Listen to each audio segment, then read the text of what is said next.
15 વર્ષથી પાલેજમાં જૂના અને જાણીતા computer, laptop, CCTV camera service, printer repairing તેમજ નવા અને જૂના કોમ્પ્યુટર લે વેચ કરનાર. એડમિશન ફોર્મ તેમજ તમામ સરકારી ફોર્મ ઓનલાઈન ભરી આપવામાં આવશે. આમોદ નગરપાલિકાના મુખ્ય અધિકારી પંકજ નાયક ફરી એકવાર લાલ ગુમ, પરંતુ નોટિસ બાદ કાર્યવાહી થશે કે ફરી ફાઇલોમાં જ દફનાશે? લોકમુખે ચર્ચાઓ ઉઠી. આમોદ નગરપાલિકાના મુખ્ય અધિકારી પંકજ નાયક ફરી એકવાર ગેરકાયદેસર બાંધકામો અને નિયમ વિરોધી શોપિંગ સેન્ટરો સામે લાલ આંખ કરતા જોવા મળ્યા છે.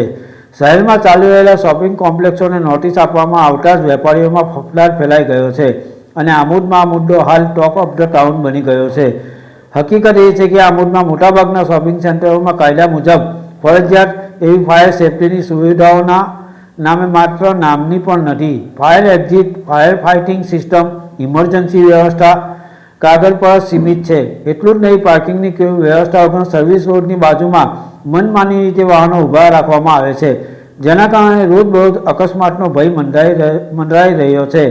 છતાં અત્યાર સુધી તંત્ર આંખ આડા કાન કરી બેઠું હતું. આ સ્થિતિમાં મુખ્ય અધિકારી પંકજ નાયક દ્વારા શોપિંગ સેન્ટર માલિકોને નોટિસ આપવામાં આવી છે અને મીડિયા સમક્ષ સ્પષ્ટ શબ્દોમાં તેમને ચેતવણી આપવામાં આવી છે કે જ્યાં કાયદા મુજબની સુવિધાઓ ઉપલબ્ધ નહીં હોય ત્યાં કાયદેસરની કાર્યવાહી કરવામાં આવશે અને ગેરકાયદેસર બાંધકામો તોડી પાડવામાં આવશે તેમજ દબાણ દૂર કરવામાં આવશે.